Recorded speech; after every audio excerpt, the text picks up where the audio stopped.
Boa noite, amigos e amigas do Grupo Espírita Paulo e Estevão. Muito boa noite. Sejam bem-vindos, bem-vindas a mais esta live do Evangelho. Boa noite, Tosto. Sempre presente nas nossas lives. Will Riston. É um nome complicado. David Soares, boa noite. Kátia, boa noite, Kátia. Seja bem-vinda. Vamos chegando vocês. Sheiva Menezes, Jucá Filho, bem-vindo.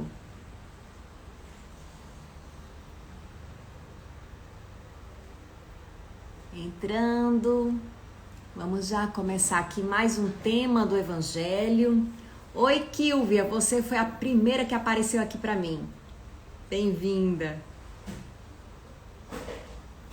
Hoje nós teremos como tema da nossa live o Homem de Bem, capítulo 17, item 3, de O Evangelho segundo o Espiritismo.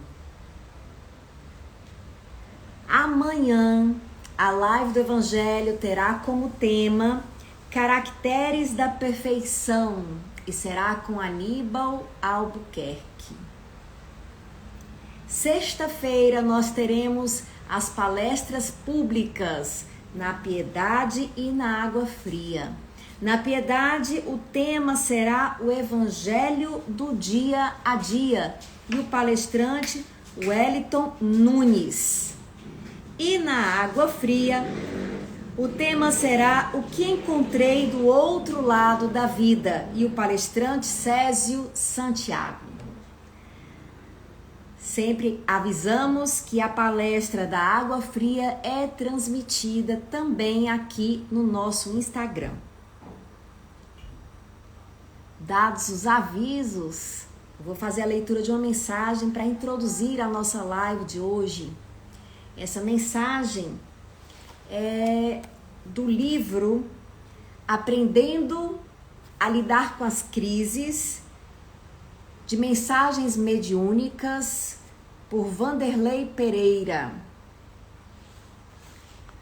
Uma dessas mensagens, ela roda aí na internet.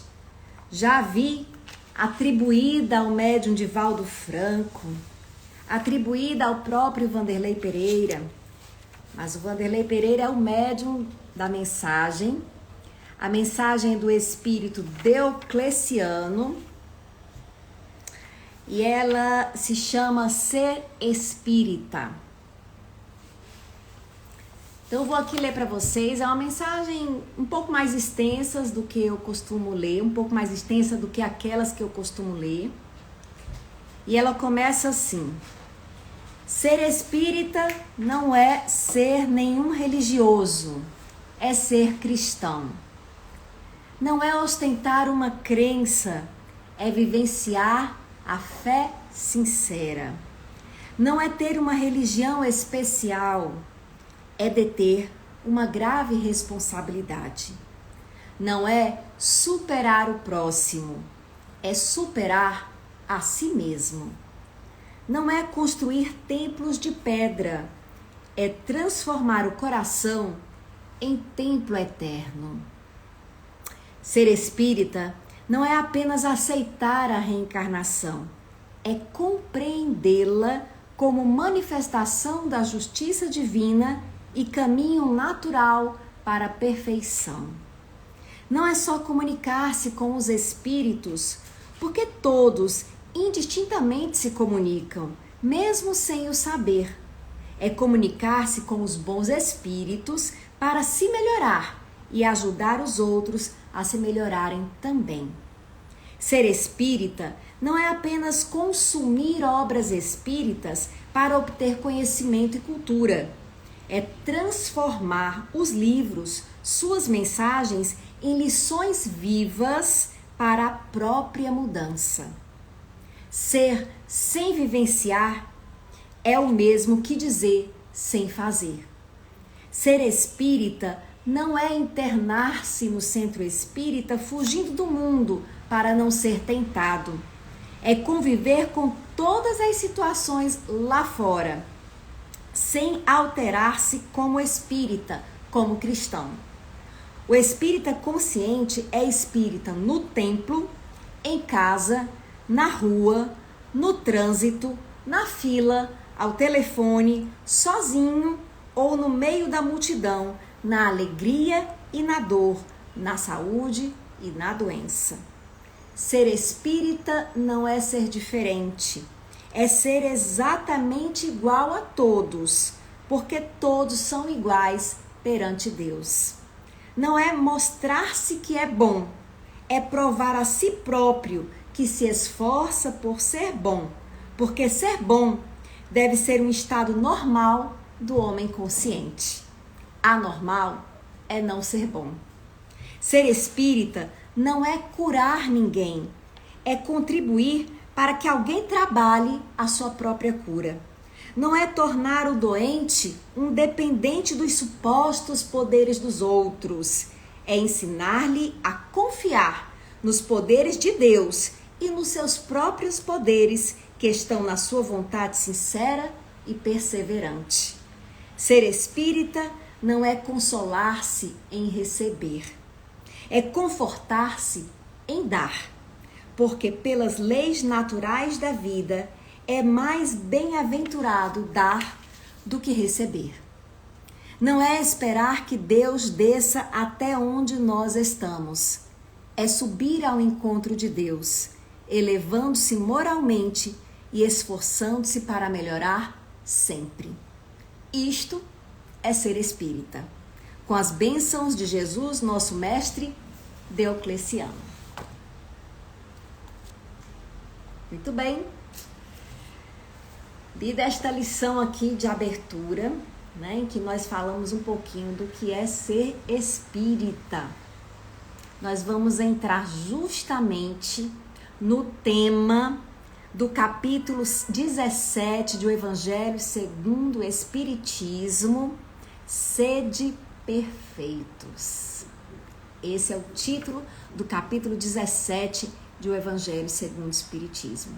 Inclusive tem uma lição aqui nesse capítulo chamada Os Bons Espíritas. Talvez nem todos que se dizem espíritas tenham compreendido o que é realmente ser espírita. A meu ver, ser espírita é uma visão de mundo. Não é realmente adotar uma religião como nós compreendemos religião. Frequentar um templo, realizar este ou aquele ato. Não é isso.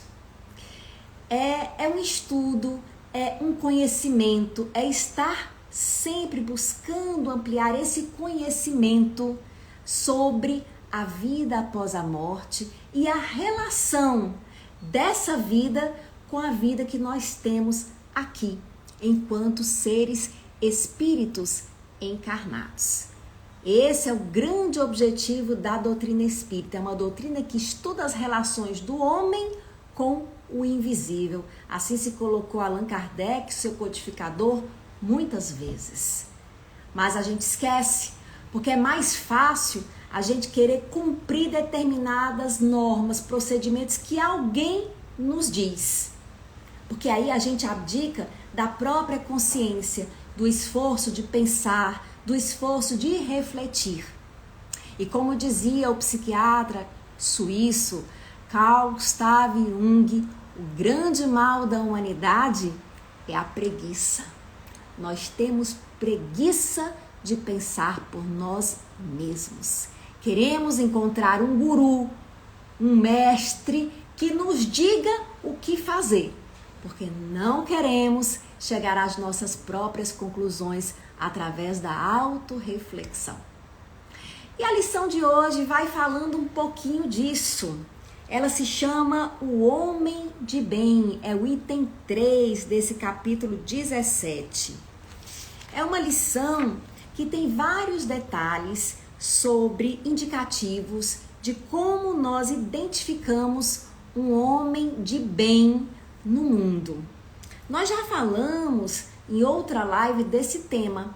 Vocês sabem que as lives do Evangelho, elas começaram com a pandemia e elas vão terminar agora, nesse mês de dezembro, essas que são realizadas aqui no Instagram.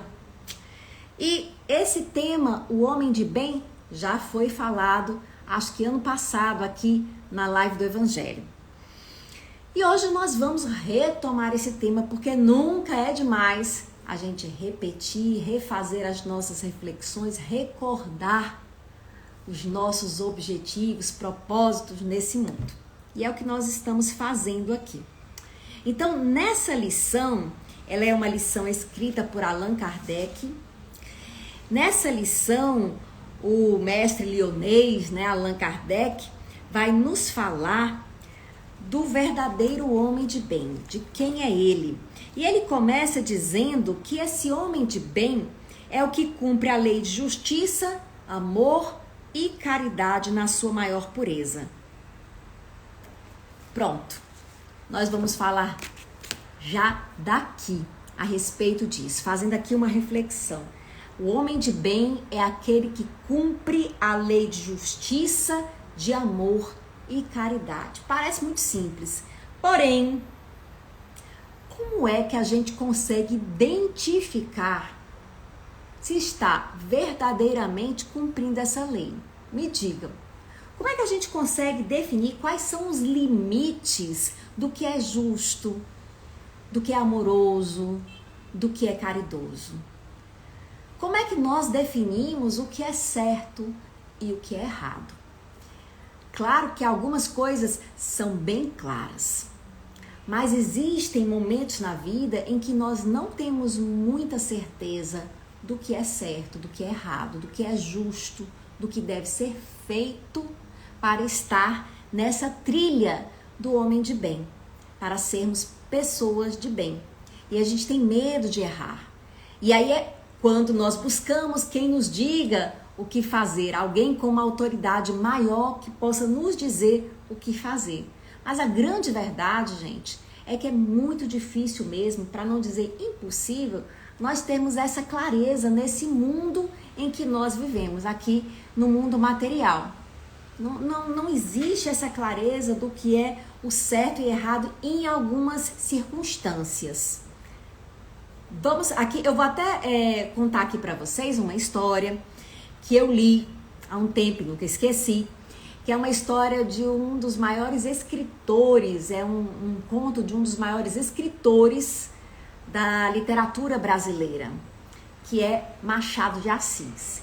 E ele tem uma história, um conto que se chama Pai contra Mãe. Nesse conto, Machado de Assis nos fala de um homem que era caçador de escravos. A gente sabe que Machado de Assis vivia no século XIX, então ele vai nos falar de algo que se passava ao seu tempo. Mas vocês vão ver que o tema central é uma reflexão que vale para todos os tempos. Então esse homem, ele era um caçador de escravos fugidos. Então no tempo da escravidão aqui, havia escravos que eram fugidos e tinham pessoas que ganhavam, aquelas recompensas, que viviam de ganhar as recompensas por encontrarem um ou outro escravo fujão. Os donos colocavam no jornal o anúncio: procura-se esse escravo, e esses caçadores de recompensas iriam atrás dos escravos. Mas a escravidão já estava acabando aqui no Brasil. E o que aconteceu? Ele entrou numa crise. Ele não tinha mais tanto dinheiro, porque ele não tinha mais tanto trabalho, isso era o que ele sabia fazer. E ele era recém-casado. E aconteceu da sua esposa engravidar. Era uma jovem moça, ela engravidou e teve um filho nessas circunstâncias de muita necessidade dessa família. E foi então que a mãe dele, vendo que a criança já passava fome, porque a mãe, sem ter o que comer, não estava mais produzindo tanto leite, né? Vendo que o leite dessa mãe, na verdade, secara. A sogra, né, a mãe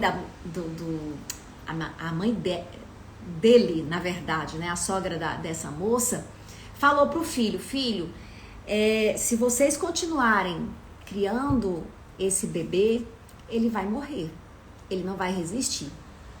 Talvez seja melhor, mais amoroso, entregá-lo à adoção.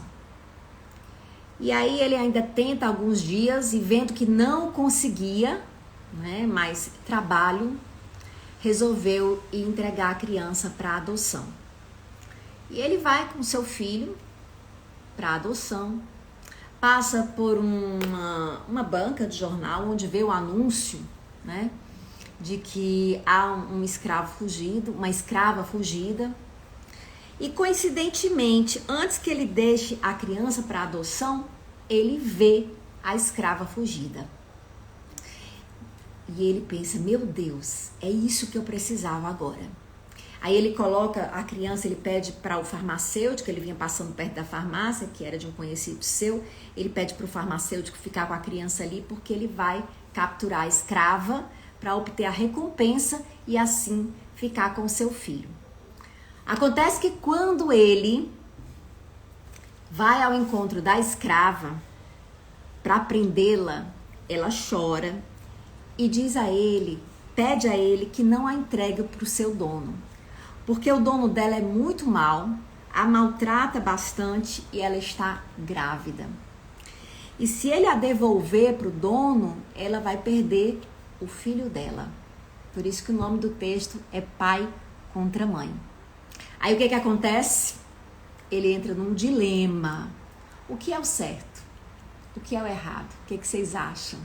Né? O que é o certo e o que é errado nessas circunstâncias? Você pode dizer hoje, com a sua visão de pessoa atual, né, que já entende o absurdo que é a escravidão, mas vamos tentar pensar com a cabeça desse homem, que é errado escravizar os outros, nada justifica isso, e que ele deixa aquela mulher livre.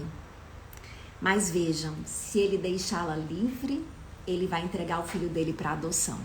Ele perde o filho dele para alguém que ele não sabe quem é. Aí você pode dizer, não, ele cria o filho dele. Ele vai confiar que de alguma forma vai vir algo, ele tem que ter fé. Mas nós sabemos que a vida ela é bem dura. E que mesmo com toda a fé as pessoas morrem, as pessoas adoecem, as pessoas sofrem. Então, se esse filho morrer, porque ele não o entregou ali na adoção, quão grande será a culpa desse pai? E aí ele ficou nesse dilema rapidamente e resolveu, não, eu vou prendê-la, eu quero o meu filho. E de fato a escrava perde o filho dela e ele fica com o filho dele. Então eu acho esse dilema, né, esse texto do Machado de Assis fantástico. Vocês podem procurar, vocês encontram aí na internet, Pai contra Mãe, muito bem escrito, porque é um verdadeiro, uma reflexão sobre a ética, né, sobre o que é o certo e o errado. O que nos faz dizer o que é certo e o que é errado. Certo para quem, errado para quem, até que medida não é, né? Então deixar o filho é certo ou é errado? Prender aquela mulher para ter o filho é certo ou é errado?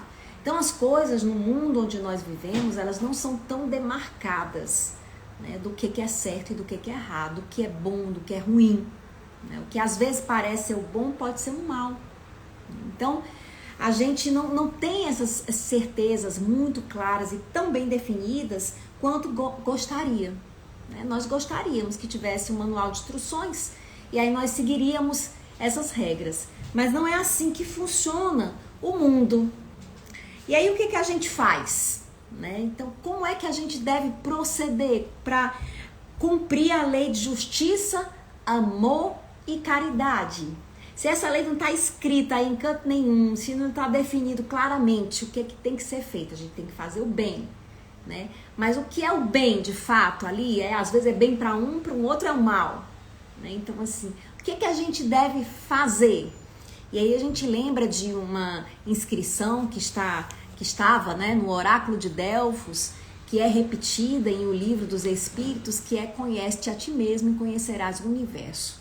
O que a gente tem que fazer é mergulhar dentro da gente mesmo e tentar entender quais são as nossas motivações. Nós não vamos conseguir a resposta sobre o que é certo e errado no mundo, absolutamente, né? Sempre haverá uma brechinha, nem sempre, mas muitas vezes haverá uma brechinha para dúvida. Mas nós podemos entender se as nossas motivações são as melhores, se as nossas motivações são justas, se as nossas motivações são verdadeiramente amorosas e caridosas, tá certo?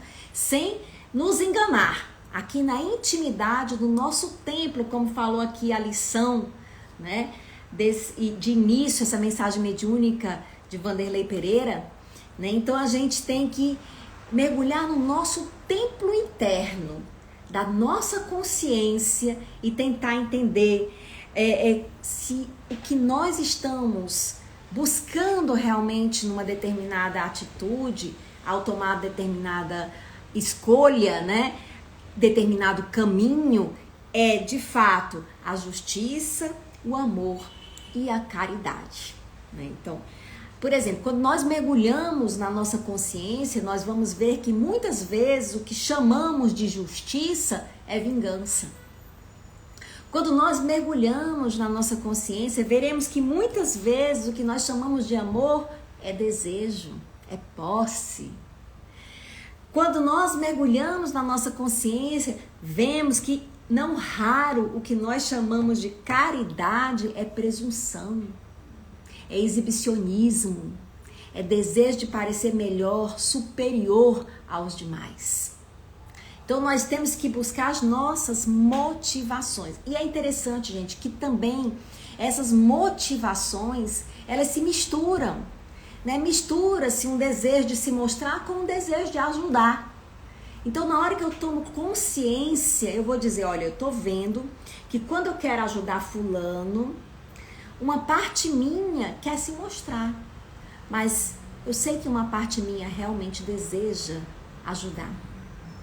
A parte que quer se mostrar é aquela parte que vai ficar triste se o fulano não disser obrigado, se os outros não verem. Eu não vou dar atenção a essa parte. Eu vou dar atenção à minha parte que quer verdadeiramente ajudar.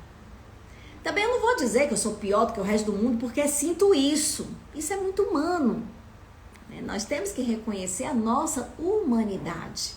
Eu apenas vou tomar consciência de mim. E quando eu vou tomando consciência de mim, eu sei se eu estou agindo de boa fé ou não. Eu vou tentando discriminar aquelas minhas motivações. Quanto mais eu me exercito nisso, mais claro isso fica para mim. Para que a gente faça esse exercício de uma maneira eficaz, é importante, primeiramente, que nós nos amemos. Como assim? Pois é. Porque quando a gente se ama, a gente não tem vergonha da gente mesmo. A gente consegue reconhecer o nosso egoísmo, a nossa inveja, o nosso ciúme. Por que a gente consegue reconhecer? Porque a gente, aquilo não vai abalar a nossa certeza, a nossa convicção de merecimento. Eu mereço ser amado, né? Eu sou um ser precioso, mesmo tendo isso. Porque eu tenho isso, mas isso daqui é fruto da minha imaturidade e eu tenho todo um potencial crístico dentro de mim. Então, para a gente se conhecer, primeiro a gente tem que se fortalecer no auto-amor. E esse auto-amor, gente, ele nasce da reflexão. Da reflexão, e aí que a doutrina espírita realmente nos ajuda. E eu vou falar aqui numa live espírita da doutrina espírita. Não quero dizer que é a resposta para todos os problemas da humanidade, mas a gente está numa live espírita. não é isso? De um centro espírita. Então, vamos falar de como a doutrina espírita, ela nos ajuda. Ela nos ajuda no alto amor, porque a doutrina espírita nos faz conscientes de que nós somos espíritos. De que nós somos espíritos em processo de evolução. De que estamos nessa caminhada, de que todos estamos destinados à felicidade. De que o trabalho de desenvolvimento pessoal é paulatino, é vagaroso, mas é eficiente. Então, quando nós temos essa consciência de que nós fomos criados por Deus, e Deus não faz nada mal feito, nós temos então consciência do nosso poder, da nossa luz pessoal. Porque eu sei que Deus não faz nada mal feito, e se Ele me fez, é porque eu sou especial. Ele colocou em mim um pozinho de pirlipimpim, Ele colocou em mim uma condição divina. Eu sou um ser divino. Então, quando eu me sinto um ser divino, quando eu tenho consciência, eu não fico aqui me mostrando. Isso aí, gente, a necessidade de estar se mostrando, a necessidade de estar buscando elogio, né? Essa necessidade de estar se mostrando é fruto da necessidade de buscar elogio, de buscar aprovação, de buscar aplausos, né? E hoje em dia nas redes sociais nós vemos muito isso, de buscar seguidores e curtidas e visitações. Isso tudo é fruto da nossa insegurança, da nossa baixa autoestima. Então, quando nós estamos seguros de nós mesmos, nós perdemos essa necessidade de estar buscando o tempo todo essa aprovação. E aí a gente verdadeiramente se ama. Porque quando você se ama, você não tem essa necessidade de estar gritando o quanto que você é especial. Porque você gosta de você já do jeitinho que você é. Você não precisa falar, aí gente, ó, como eu sou legal, como eu sou linda, como eu sou maravilhosa, como eu fico bem com batom vermelho. Não precisa disso. E olha, vejam, eu não tô com isso, né, querendo discriminar nem botar ninguém pra baixo, não. Mas mostrando que nós somos assim mesmo. E que cabe a gente, quando identifica isso, praticar a lei de amor, né, de justiça e caridade.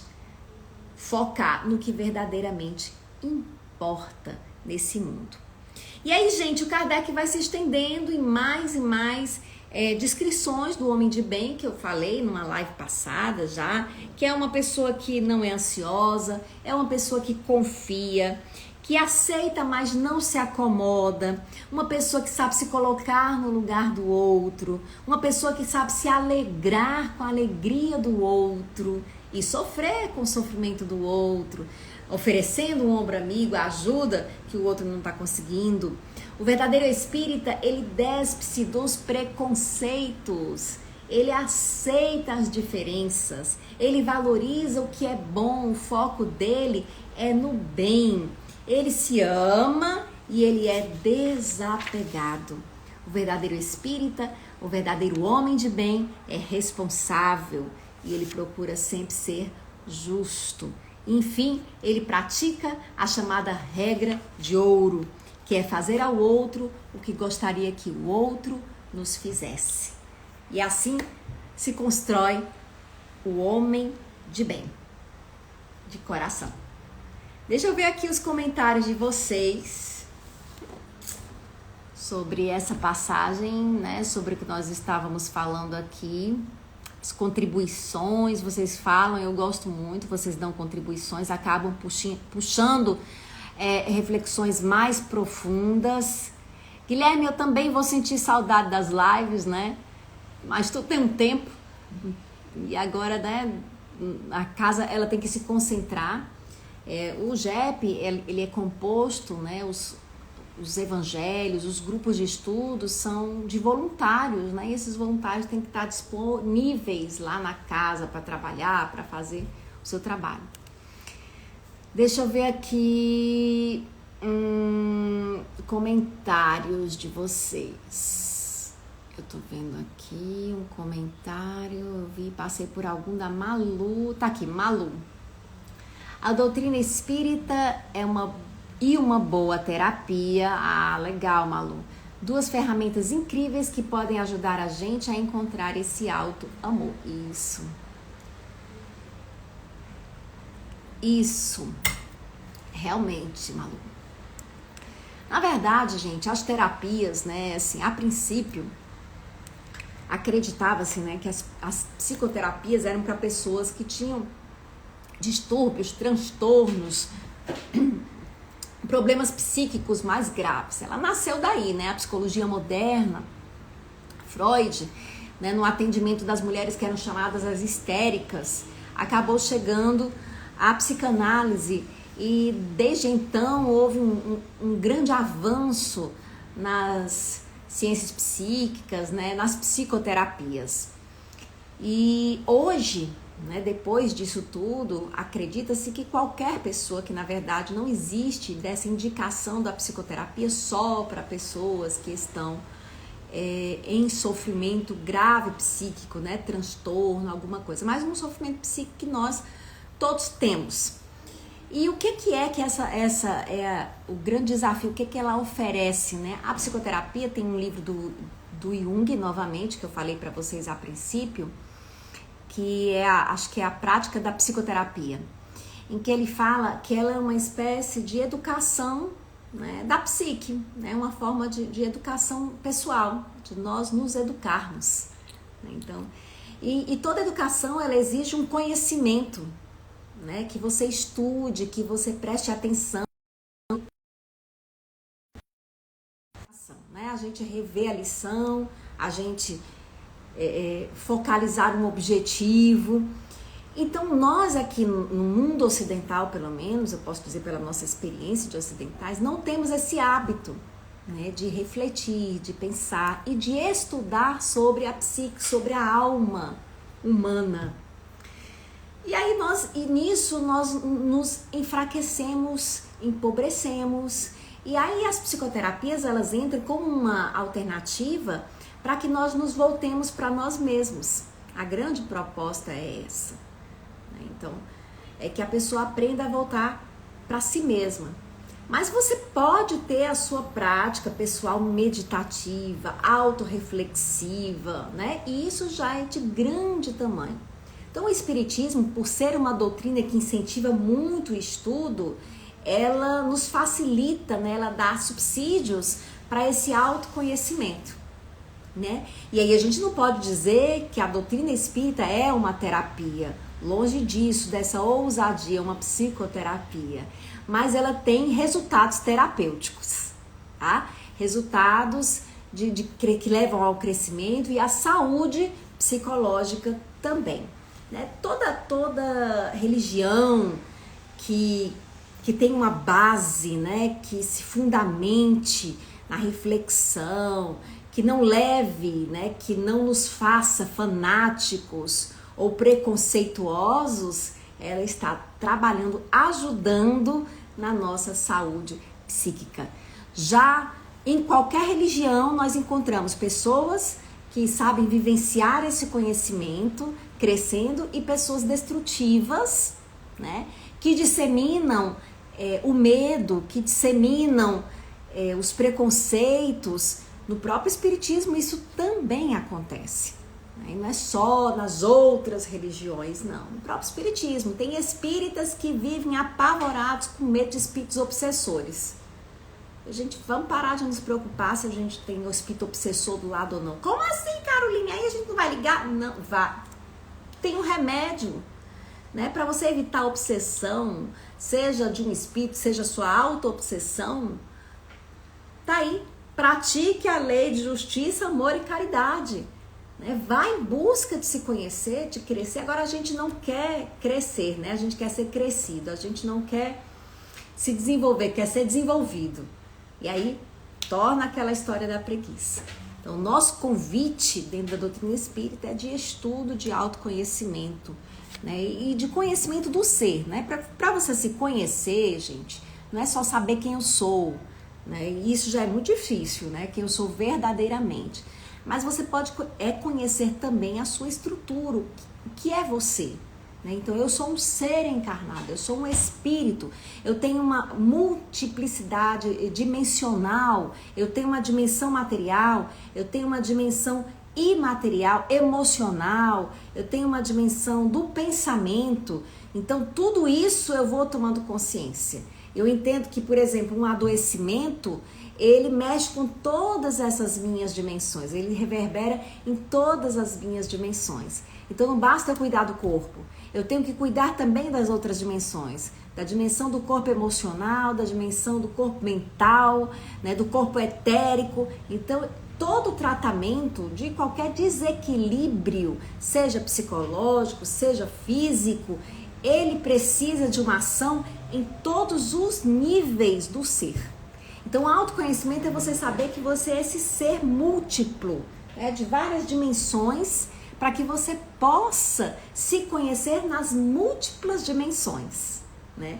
É conhecer a sua história, conhecer a sua formação, conhecer os seus pensamentos, conhecer os seus sentimentos e emoções. Isso engloba se conhecer.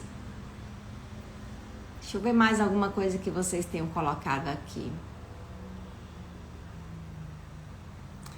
A Suelen está perguntando o que você faz parte no JEP. Talvez seja do que eu faço primeiro, né? Aqui na live do Evangelho eu estou como uma trabalhadora do JEP. Tá certo, Suelen? Então aqui, né, é um trabalho, né, do JEP. E eu frequento grupo de estudo, né? Assim, fora isso, faço palestras públicas no JEP, em outras casas espíritas também, né?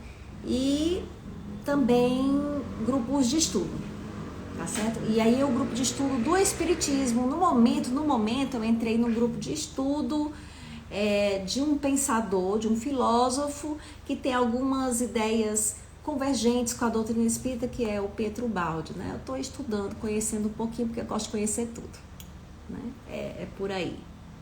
Rosângela, boa noite. Galvão. Opa, Luciana estava aqui vendo a gente no voo de Guarulhos para Fortaleza. Que coisa legal. José Girão Júnior, essa passagem é muito interessante para entendermos o alto amor, mas antes de começar a terapia não me conhecia muito bem.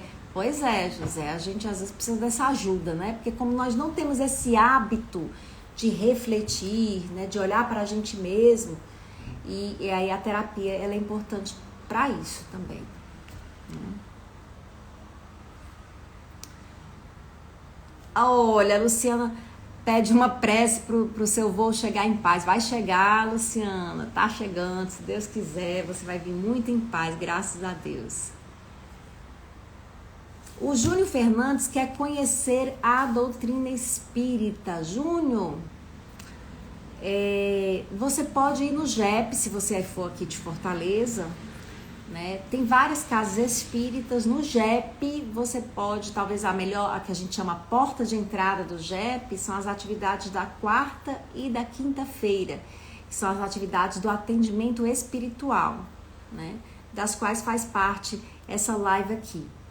Mas nesse momento, lá nas sedes físicas do JEP, as pessoas estão reunidas em grupos de estudo do Evangelho, né? Estudando esse mesmo tema, né? Trocando ideias, só que lá vocês podem falar, trocar ideias, e depois existe a fluidoterapia, que é a distribuição de passe. O que é passe? É uma transmissão de energia, né? E água fluidificada. O que é isso? É uma água que recebeu energia dos espíritos, né? E aí cada um bebe. Auri, Carol, minha sobrinha é jovem e médium. Tem uma dúvida: a mediunidade é uma missão ou um karma de vidas passadas? Auri, bom, segundo Allan Kardec, né, todo mundo é, em maior ou menor grau, médium, né? O que é isso? A mediunidade, ela tem origem. A gente aprende isso quando estuda a doutrina espírita, aqui falando já para o Júnior Fernandes. Olha aí, a mediunidade, ela se origina no nosso corpo, né? No nosso corpo físico. O corpo, ele viabiliza essa maior sensibilidade.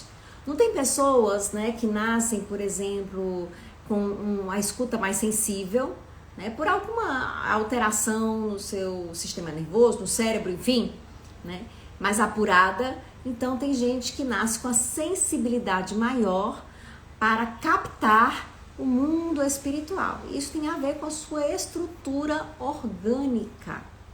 Os nossos corpos, eles são feitos, nós sabemos disso, né? Da junção do gameta feminino, masculino, que resultou, né, na primeira célula que veio a terminar aqui nesse ser como nós somos. Pois bem, segundo a doutrina espírita, essa união, né, daquele determinado espermatozoide entre milhares e aquele óvulo lançado naquela época justa, não acontece acidentalmente. O que é que acontece? Um espírito precisa reencarnar e ele precisa, para realizar aquilo que ele traz no seu corpo espiritual, né, no seu campo de energia, para terminar as questões que ele precisa aprender, para poder crescer, ele precisa de um certo tipo de corpo. Então, ele vai atrair, existe uma lei de atração, onde ele vai atrair as células formadoras, as células primeiras, para que aquele corpo se forme. Então, assim, não é por acaso que a gente nasce naquela época X, né, daquele pai e daquela mãe. Eles trazem a carga genética, eles trazem justamente os elementos de que nós precisamos para encarnar e viver na encarnação aquilo que nós precisamos aprender. Então, você pode vir com algumas aptidões, né, um corpo mais apto. Esse corpo também é reflexo do seu estado espiritual no momento em que você está reencarnando. E aí, a mediunidade, né, um corpo mais propenso a essa comunicação mediúnica, pode ter relação com o seu estado espiritual. Não é necessariamente um sinal de evolução espiritual. Eu não diria que é necessariamente uma missão, né, mas assim, você dá um caráter missionário à sua sensibilidade de acordo com o que você fizer com ela, né? Então, você tem um dom, uma aptidão, e você vai colocar essa aptidão em prática, então você transforma essa sua aptidão numa missão, né? Num grande trabalho em prol de um bem maior, né? Dependendo de como você faz. Se você tem um dom de falar, você não obrigatoriamente tem que ser um cantor, ou melhor dizendo, um orador, né? Mas se você usa esse dom, né, para ajudar as pessoas, você pode dizer que você abraçou uma missão. Então eu diria isso da mediunidade, né? Que a pessoa que ela nasce com essa aptidão, né? E a maioria de nós nasce num grau qualquer, porque parece que é algo mesmo da gente, porque nós somos espíritos, e a pessoa tem isso mais acentuado, ela pode usar isso como objeto de crescimento, colocar a serviço do próximo, né? Fazendo uso da sua mediunidade de uma forma missionária, como fez o Chico Xavier, né? Você pode fazer numa forma menor, mais reduzida. Então vocês vão encontrar espíritas dizendo que você tem que praticar essa mediunidade, porque senão você vai se desequilibrar. O que nos leva ao desequilíbrio, gente, são os nossos maus pensamentos, são as nossas imperfeições, né? O que nos leva ao desequilíbrio são os nossos defeitos, né? A nossa falta de autoconhecimento, né? Então isso é o que nos desequilibra.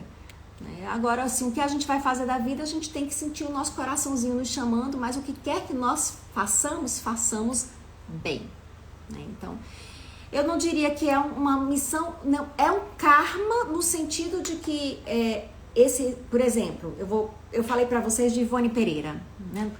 Ivone Pereira é uma médium, foi uma médium espírita. Ela escreveu um livro chamado Memórias de um Suicida. Ela se tornou muito famosa por esse livro, mas ela tem uma série de outros livros maravilhosos que até indico, né? Sobre a mediunidade, ela tem Devação do Invisível e Recordações da Mediunidade, e tem vários romances espíritas também, Ivone Pereira. E a Ivone, ela em muitas vidas, ela se matava, né? Nós tendemos a repetir determinados hábitos de vidas passadas até nos libertarmos dos motivadores desses hábitos. Então ela em várias vidas entrava em desespero e se matava. Então o que é que acontece quando ela vai reencarnar? como ela tem um processo de desligamento do corpo fácil, né? Ela quer sempre fugir da vida, então ela é alguém que tem um padrão que nós chamaríamos dissociativo, tá certo? Ela tende a se desligar do corpo facilmente. Ora, o que é o fenômeno mediúnico?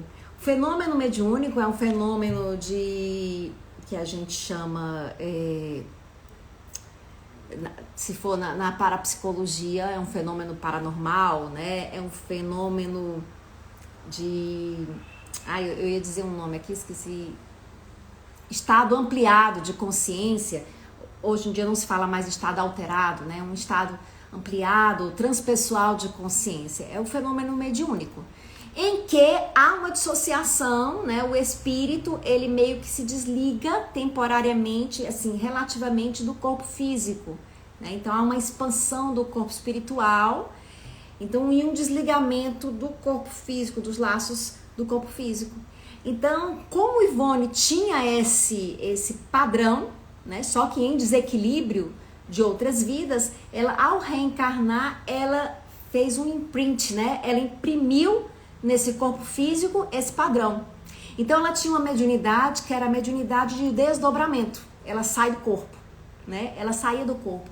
A primeira experiência mediúnica da Ivone Pereira foi ainda bebê, né? Ela quase foi enterrada viva, porque quando ela saiu do corpo, ela ficava com aparência de morte, né? E a respiração ficava num ritmo tão suave que não era perceptível.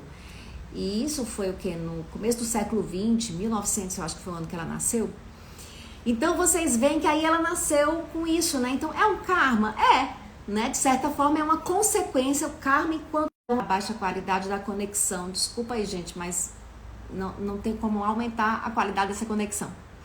Então ela tinha essa propensão, né, a sair do corpo, e aí vinha a mediunidade dela. Era um karma no sentido que essa propensão era decorrente de atos que ela teve em outras vidas, e atos inclusive desequilibradores, né, do corpo espiritual. Ao mesmo tempo ela transformou numa missão, porque ela colocou essa mediunidade a serviço do bem, né, de obras psicografadas maravilhosas que ajudaram e ainda ajudam centenas e centenas de pessoas.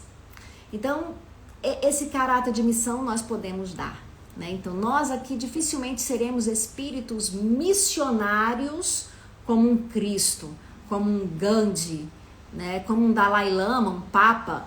Então, nós não temos essas grandes missões, nós temos as nossas pequenas missões familiares, tá bem?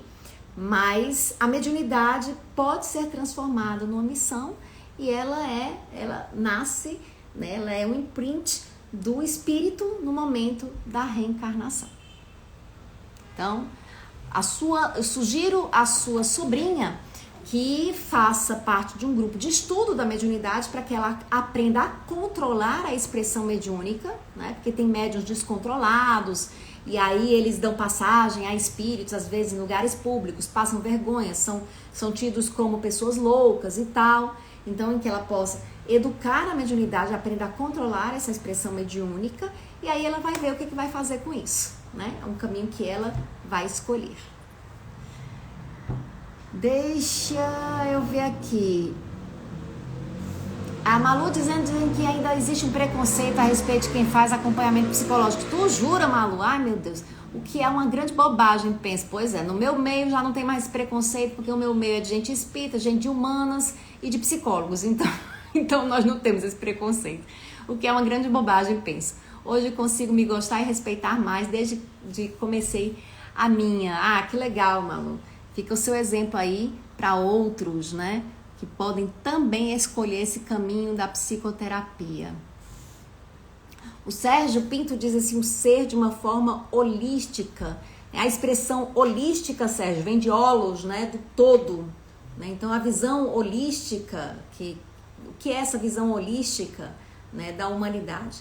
É a visão de que tudo está interligado, né? Que existe um grande todo em que a gente diz assim, a parte está no todo e o todo está na parte.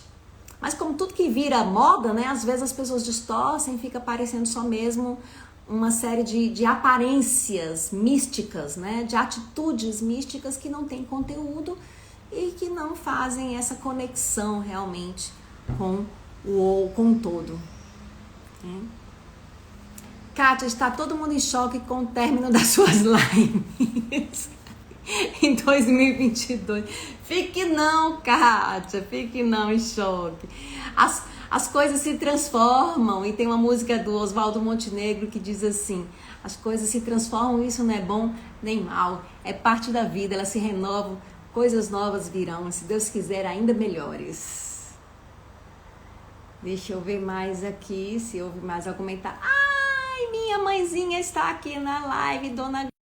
Gente, eu não sei por que está caindo aqui a conexão. Eu estou no melhor lugar dessa casa. Vocês veem que eu não estou mais nem naquele lugar onde tem os livros aqui em casa, embora tenha livro em todo canto aqui na minha casa. Mas, enfim, para ver se consigo falar com vocês sem ter essas quedas de conexão. Sinto muito. Deixa eu ver mais alguma coisa. Gente, quem me trouxe para a doutrina espírita foi essa senhora aí, a dona Gracinha Secundino, né, que foi a grande responsável também pelo meu pai se tornar espírita, né? Wanderlei Pereira. Foi essa mulher aí de força para quem eu estou sempre dizendo muito obrigada, mamãe, por esse grande presente que você e papai me deram, a doutrina espírita. Eita, grata desde já por sua disponibilidade, diz a Girlene. Aprendi muito, tenho muito a aprender ainda, todos nós, Girlene. Quanto mais a gente estuda, mais a gente vê que tem que aprender. Opa, Tony Miranda, depois você fala no meu Instagram privativamente. Pode falar lá, não tem problema. Jaci Ferrari... Nossa, vocês já estão falando da última live. Não, eu ainda vou vir, gente. Vamos ter alguns encontros. Semana que vem temos. Na seguinte, eu vou fazer no dia 16. Vai ser na quinta, vai ser na quarta. E aí eu acho que é só depois que é a última live. Tá certo? Bom, gente. Muito obrigada aqui pela companhia de vocês, né? Por partilhar esses momentos de reflexão. Eu tava brincando com a Hamilton, esse mês eu tenho palestra também lá no JEP, e eu tava dizendo com a Hamilton que eu não sei mais fazer palestra, só sei fazer live agora, porque é bom demais, porque aqui eu fico interagindo com vocês, leio, fico com os livrinhos aqui em cima da mesa, é bom demais, tá certo? Então, mas eu ainda vou arriscar fazer palestras, vocês vão me encontrar ainda muitas vezes por aí, né? Essas palestras, eu acredito que elas continuarão sendo transmitidas pelo JEP, isso aí não vai parar, tá bom? Muito obrigada, e eu vou fazer a leitura de uma mensagenzinha só pra gente encerrar a nossa live, como se fosse aqui a nossa prece, e vocês então colocam uma intenção de prece, né? Se permitam receber toda a luz que vem dos bons espíritos, um passe espiritual aí em suas casas. E assim, eu não disse pra vocês hoje, mas sempre quando vocês vierem para uma live, coloca uma aguinha para ser fluidificada pelos espíritos e vocês poderem beber ao final da live, tá bom? Então, de Wanderlei Pereira, Atravessando Labirintos, o livro Cura Teu Coração. Esse livro que tem nos acompanhado todas as quartas-feiras, nessa pandemia. Estou com Deus em meio aos labirintos das trilhas redentoras, entre as grutas. Ora mancando frágil ante as lutas, tangido pelos ventos dos instintos. Mas vou como faminto entre famintos, entre serpes e víboras astutas, certo, porém, Senhor, de que me escutas e me responde em termos mais sucintos. Puseste em minhas mãos um código áureo, teu evangelho um guia extraordinário, para manter-me em trilha mais segura, a fim de que eu transponha nas cavernas o lamaçal das tentações modernas e alcance o sol além da noite escura. Se o Evangelho nos permite alcançar o sol além da noite escura. Meus queridos irmãos e irmãs, muito boa noite. Que o nosso Mestre Jesus nos abençoe e permaneça conosco nessa semana, por todo sempre. Que vocês tenham bons sonos, sonhos e acordem renovados amanhã para mais um dia de luta. Muito obrigada pela companhia e fiquem com Deus. Até mais, gente.